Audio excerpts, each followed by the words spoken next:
ግንቦት 16 ቀን 2018 ዓ.ም የ38ኛው ሳምንት የመጨረሻ ቀን ጨዋታዎች የ25-26 የእንግሊዝ ፕሪሚየር ሊግ የውድድር ዘመን እጅግ አስደሳችና አስገራሚ በሆኑ ሁነቶች ተጠናቋል።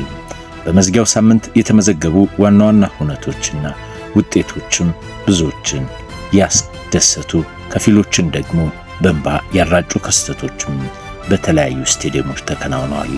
የአርሰናል ዋንጫ አነሳስ ስነ ስርዓት አርሰናል ከ22 ዓመት ጥበቃ በኋላ ከ2004ቱ ታሪካዊ ኢንቪንሲብል ስኬት ማግስት የፕሪሚየር ሊግ ሻምፒዮን መሆኑን ካለፈው ሳምንት ጀምሮ አረጋግጦ ነበር። በመጨረሻ የጨዋታ ቀን ክሪስታል ፓላስን በሴልት ፓርክ 2-1 በሆነ ውጤትም በጋብሪኤል ጄሱስና ኑኖ ማዱኬ ግቦች አሸንፏል። ጨዋታው እንደተጠናቀቀም የደመቀው የዋንጫ ስነ ስርዓትም በአርሰናል ደጋፊዎችና በአርሰናል ተጫዋቾችም በሰፊው ተካሂዷል። ሁለተኛው እጅግ አሳዛኝና ብዙዎችን እንባ ያራጨው የፔፕ ጋርዲዮላ የመጨረሻ የሊግ ጨዋታን የሲቲ ሽንፈት ነው። ማንቸስተር ሲቲ አሰልጣኙን ፔፕ ጋርዲዮላ ክለቡን ከመልቀቃቸው በፊት ያደረጉት የመጨረሻ የፕሪሚየር ሊግ ጨዋታም በሽንፈት ተጠናቋል። ማንቸስተር ሲቲ በሜዳው ኢቲሃድ አስቶን ቪላን አስተናግዶ 2-1 በሆነ ውጤት ተሸንፏል። ሲቲ በ78 ነጥብ ሁለተኛ ሆኖ ሲያጠናቅቅ አስቶን ቪላ ደግሞ በድንቅ ብቃት አራተኛ ደረጃን ይዞ ማጠናቀቁን አረጋግጧል። ሻምፒዮንስ ሊግ እና የአውሮፓ መድረክ ትኬቶችም የተለያዩ የእንግሊዝ ክለቦችም የቆረጡበት ነበር። የደረጃ ሰንጠረዡን የላይኛው ክፍል ፉክክር በመዝጊያው ቀን ሙሉ በሙሉ ታውቋል።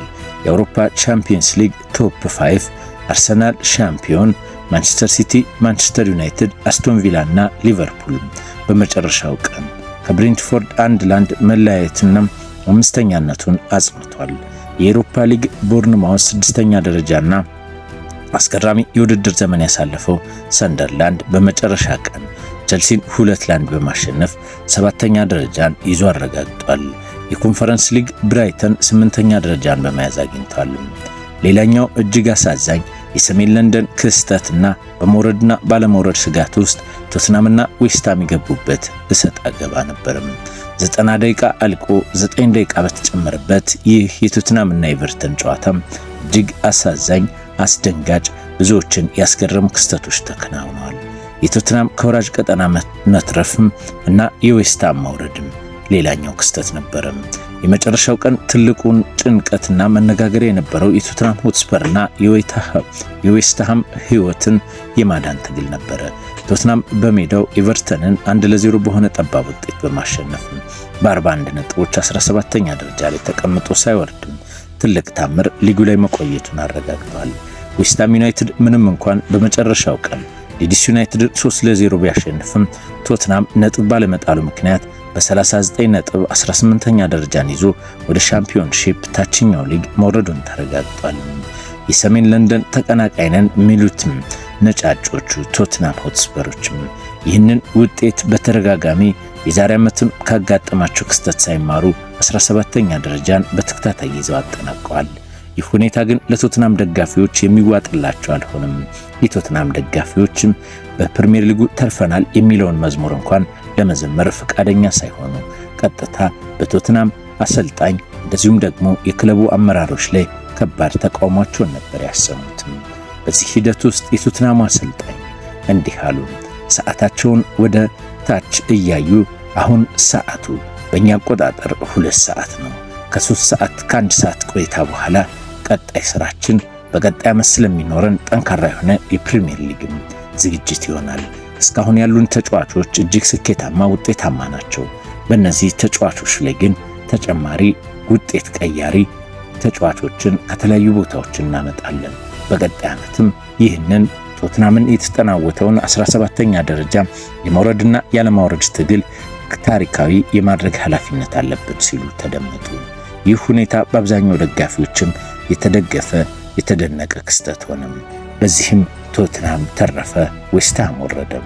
ከዌስትሃም መውረድ ጋር ተያይዞ የቀድሞ የዌስትሃም ተጫዋች የሆነውና በታዳጊነት ክለብ ውስጥ ሲያገለግል የቆየው ዲክላን ራይስ ደግሞ በአርሰናል የመጫወቻ ሜዳ ላይ አርሰናል ሻምፒዮን መሆኑን ተከትሎ ምንም አይነት ነገር አለመኖሩን ከዚያም ባለፈ ዲክላን ራይስ በጨዋታ መሃል ወጥቶ ዌስትሃም ተረፈ ቶትናም ወይስ የሚለውን ለማየት ኳስን በስክሪኖቹ ላይ ሲመለከት መታየቱ ሌላኛው አሳዛኝ ክስተት ነበር።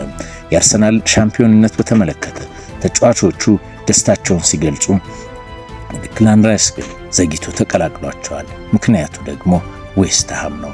ቶትናም ላይ የተጨመሩ 9 ደቂቃዎችን የቶትናምን ተስፋ ከፍ አድርገው የዌስትሃምን ወደ ታች ወረወሩት። ይህ የእንግሊዝ ፕሪሚየር ሊግ ታሪካዊ ክስተት ነው።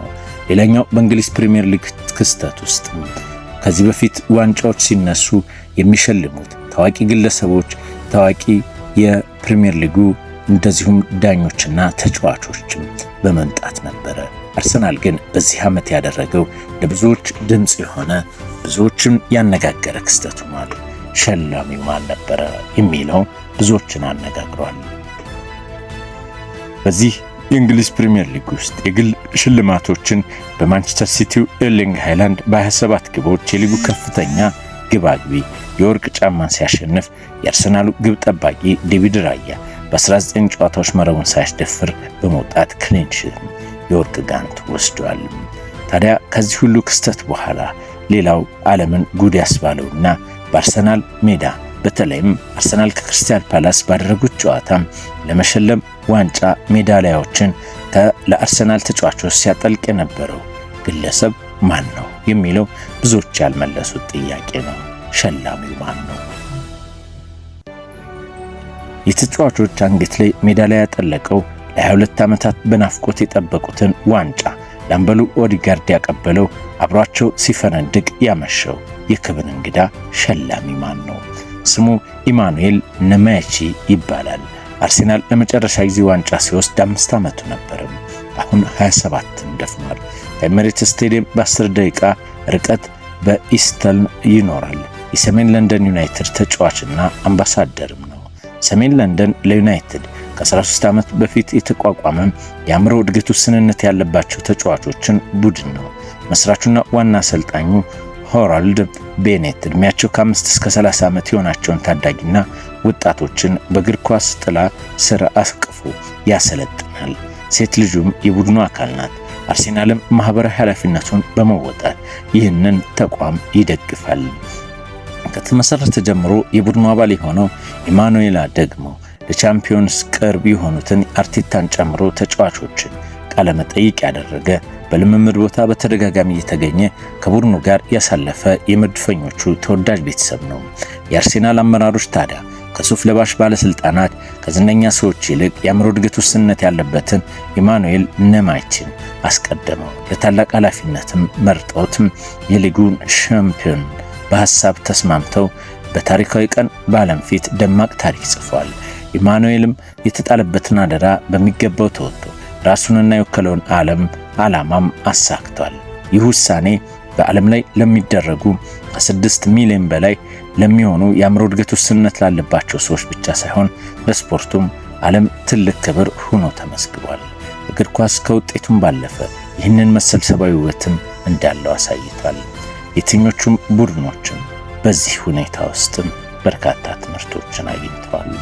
በአጠቃላይ ይህ የእንግሊዝ ፕሪሚየር ሊግ በበርካቶች ዘንድ እንደተወደደ ቀጥሏል። ነገር ግን እጅግ አስገራሚ የሚያደርገው የነሐሴ ወር የዝውውር ገበያ ላይ ከ450 ሚሊዮን ፓውንድ በላይ ያወጣው ሊቨርፑል ዋንጫውን ያሳካል ተብሎ ቅድመ ግምትን ቢያገኝ ግን በኋላ ላይ አርሰናል ሁለተኛ ግምትን ተሰጥቶትም አርሰናል ሻምፒዮን ሆነ። ሊቨርፑል ከተገመተውም በታች ሆነ። ሲቲ በዚህ የውድድር ዓመት 3ኛ ደረጃ ላይ ይወጣል ቢባልም 2ኛ ደረጃ ሆኖ አጠናቋል። ይህ ክስተት በብዙዎች ዘንድ መነጋገሪያ ሆኗል። ቅድመ ተጫዋቾችን በሰፊው ያስፈረመው ሊቨርፑል ቀጣይ ዓመትስ ምን ይሆናል? የማንቸስተር ዩናይትድ የነሐሴ ወር ግምት 7ኛ መሆኑና አሁን ላይ በደረጃ ሰንጠረዡ 3ኛ ላይ መቀመጡ በብዙዎች ዘንድ እጅግ አስገራሚ ክስተት ሆኗል። አስቶን ቪላ የነሐሴ ወር ግምቱን 1 ደረጃ በማሻሻል ከ5ኛነት ወደ 4ኛነት ተቀምጧል። ይህ ክስተት በእንግሊዝ ፕሪሚየር ሊግ ውስጥ ማነው ወራጅ ማነው ሀጅ የሚለውንም ያዛባም ሆኗል። የነሐሴ ወር ግምት ቦርንሞዝ 15ኛ ላይ ይሆናል ቢባልም አሁን ግን 6ኛ ደረጃ ላይ መቀመጡ ሰንደርላንድ የነሐሴ ወር ግምት ላይ ይወርዳል 19ኛ የሚል ግምት ቢሰጠውም ሰንደርላንድ 7ኛ ደረጃ ላይ ይዞ ማጠናቀቁ ይህ የእንግሊዝ ፕሪሚየር ሊግ ታሪካዊ ሂደት ሆኗል። ክቡራትና ክቡራን የጋፋት ኒውስ ቤተሰቦቻችን ስላዳመጣችሁ እናመሰግናለን።